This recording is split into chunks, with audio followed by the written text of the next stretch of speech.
What is up, everybody? Welcome back to another Dragon Ball Z Dokkan battle video. My name is DFree, and in this video, I'm going to give you guys, and this is global and JP specific, a guide on what you would need to do for the Ginyu Force Tokusentai special training. Anyways, so hope you all enjoy. Subscribe if you need, of course, for more content. Let me know down below your tips and tricks and all that stuff you guys have found success with in terms of farming these characters. So a few of the topics that we're going to cover in this video are, one, what you would need to do just in general, how many orbs you would need to get for each individual character. We're also going to, at the very tail end of this video, cover some of the best team builds you could use, in particular versus the Gohan Extreme Z Awaken event, and that's more of a global type discussion. But, you know, this team is really good in general when you get it completed and you have all the characters and all that, and they're really good, and they can actually take on a lot of new Dokkan events and be very competitive in the game. So make sure that you are aware of that. I also believe that they are the primary team for another Extreme Z Awaken. It's probably, I think it's Full Power Frieza. That's what my gut's saying, but feel free to correct me if I'm mistaken down below in the description, guys. Anyways,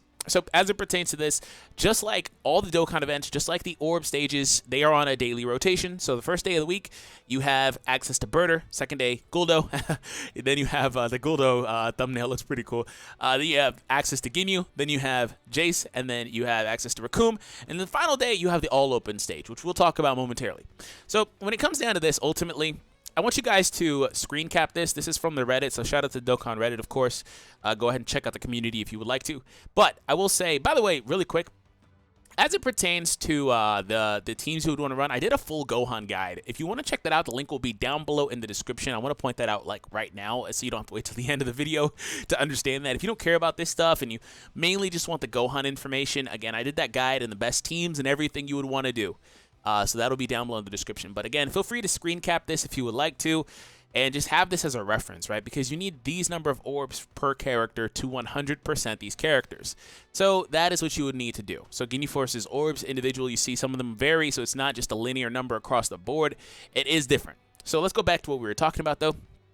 And again, last chance to screenshot it or whatever, pause the video and write it down. But there we go. So moving on from that, we're not on you, but we're going to come over here.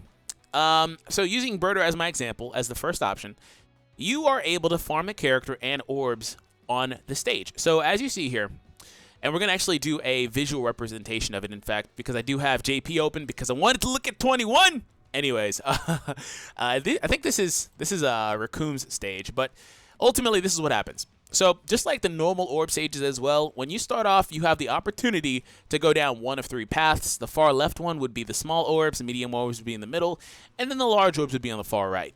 So that is what you would want to do. Of course, if you need a specific color of orb, more of another color orb or whatever, just, well, I call them color because the small one is brown or bronze, whatever, then silver border, and then gold border, if you didn't notice that. Anyways, if you need a specific one, of course, you would want to focus on going down that specific route. Now, whenever you're done, you have the opportunity to just end it by clicking on the little star, or you can click, or you can go over to the Nimbus Cloud. So when you go to the Nimbus Cloud, this is what happens.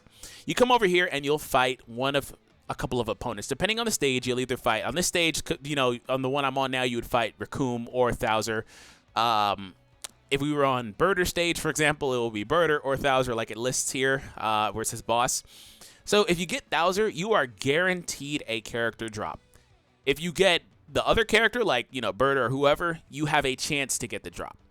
I assume it's probably about a 30% chance or so. I'm not going to, or maybe even 50. I'm not going to give you a number for that because I don't know. Just know that if you get Thouser, which Thouser is actually very common for me. I've got him a lot when I ran this. And of course on JP I have them done. On Global, not so much. But, you know, you're good to go from there if you get Thouser. And then afterwards, what happens is these first three are going to be small orbs only. So if you want small orbs, make sure you hold on to some ones like I have now right here to try to get them if you can after Thouser, and you are able to get the small orbs there too. So you can ultimately get a lot of small orbs by going just far left here, go into Thouser, and then completing Thouser or whoever else is there, and then getting these first three. And then, of course, these are medium orbs in the middle, and then the large orbs to end you off. So that's ultimately how this breaks down. In fact, we're going to even run through it really quickly here. I don't really need anything in particular, so I'm going to kind of just try to go as quickly as I can through it. But you are lucky that, you know, on stages like this, and I believe this is also the case for the regular orb stage. In fact, I'm pretty certain. Typically, you only have access to the numbers 1 through 3. You don't have access to 4, 5, or 6 to roll up on the dice, so you can't really, you know, go through a little bit too fast. So it's not that hard to maintain a 1, as you see here. So this is what's going to happen. Oh, wait, no, excuse me. I did it backwards. My mistake. These are small. These are medium still, and then these ones are large right before you get to them. My mistake, I did that backwards. Because for whatever reason, I was thinking that we get to the star. But then, I just kind of looked at it, and I was like, wait, there's no ending spot if we go the way I was looking at it. So these would be small. There we go. And so moving on from here, these ones would be medium. Right here, medium. Boom. And then we're going to move on to the larges right here. And that's a very, very effective method for farming them. Like I said, trying to go down this path when possible. All right, so we're going to fight Thouser and get a guaranteed Raccoon drop. All right, we're going to let Majin 21 finish the job. Okay. So, also, I want to point out that when it comes to the characters, right? This is another thing I want to cover really, really soon here. There are missions for this. So, when you complete the stages, you don't actually get the medals to awaken them. You only get the medals to awaken them post in the actual mission rewards. So as you see here, by clearing this stage, and of course this is dependent on each character, they have their own number, they need 5 medals to awaken. So ultimately you have to complete their stages individually 30 times each to get their medals. So ultimately when you do that, you get the medals, you're able to Dokkan awaken them, you're all good to go. You get the drops very consistently, I would say, because typically for me I had pretty good drops. And then of course the orbs, you go down whichever path you would like to go down, and of course you might have to fill in some orbs a little bit, then come back and make sure you get the right color that you need or right type that you need to be more specific. So there you go, that's our first run. Very, very quick, very, very easy. I had mine open for 30 minutes apparently, but that's how that breaks down. And of course that is a per character requirement. It's the exact same thing. You need 5 medals. You have to complete 30 stages to get every single character. Exact same situation. It's either Guldo or Thouser here. Of course, the orbs do differ. The same thing. The final set of pads are either large, medium, or small once you go to that alternate route, and same applies to everybody. So, last thing I want to cover in this general topic is the all open stage. So, the all open stage is a little bit different, right? So, the all open stage, it allows you to farm all of, and I'm actually dead serious when I say this, all of the characters at once, but not the actual characters, just their orbs. It's honestly it's a really efficient way, I would say, of just farming the orbs. But it's not good for dropping characters. It's not at all. Like you can't drop characters. So as you see down here, if we scroll down, it says right here, they have the AGL one. There we go. You fight the AGL one and you do the same thing. There's the tech one. You fight the tech one and you do the same thing. It's literally the exact same thing. Far left, you get the small. Medium, you get the middle. And also right. Now, if I recall correctly, you aren't able to get the extra orbs. So it says right here, Thouser or Guldo aren't available during the event. Only potential orbs can be gained. Okay, so I'm not certain. Feel free to correct me in the comments. This is one little thing I'm going to point out, but it's not super big of a deal because you're better off basically farming during the week anyway. But this is really good as like a last resort thing, or so you don't have to wait until Orb Day comes back around for each individual character. On the weekend, you can also kind of get a head start on a character you didn't even start yet. For example, I didn't start the first couple on Global. I need to get back to that. So over the weekend, I'll be back to it. So it doesn't look like that alternate route is open, but if it is, then great. If not, then it's not really that great of a deal. But ultimately, again, there's all these different stages, and you're good to go.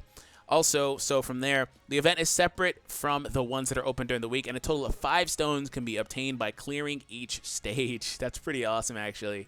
So get Bird, Guldo, Captain Ginyu, Chase, and Raccoon to 100% allows you to get your first copy of the LR Ginyu Force. So that's one thing I wanted to cover here really quick.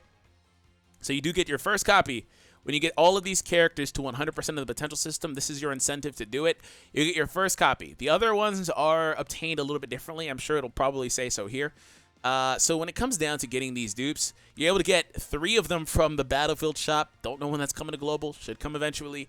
Last but not least, it was added as a reward for the LR Frieza campaign, which I do not believe has come to Global yet. In fact, I'm pretty certain it hasn't. That came out at the same time as the free-to-play AGL LR Trunks. So ultimately, this is your end game result. So what would happen is once you're done completing those characters, getting this character, you could then from there field a full Ginyu Force team because this is the Ginyu Force category leader.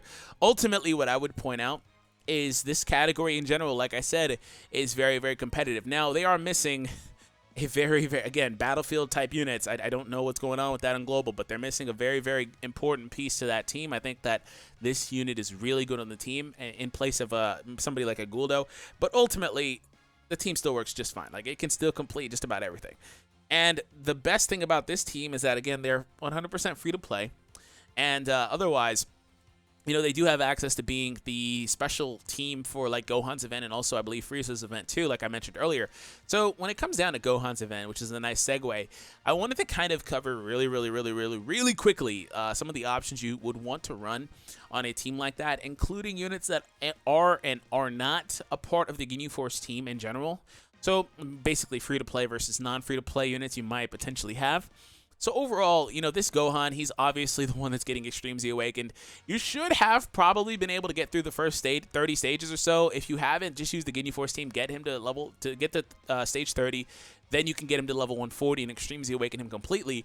And then when you do that, you are then able to use him as your leader for the Namek Saga team. He is not that leader until he Extreme Z Awakens, basically. So once you are able to get him there, you know, you have the option of running him as your leader. And if you run him as your leader, he's strong against his own event.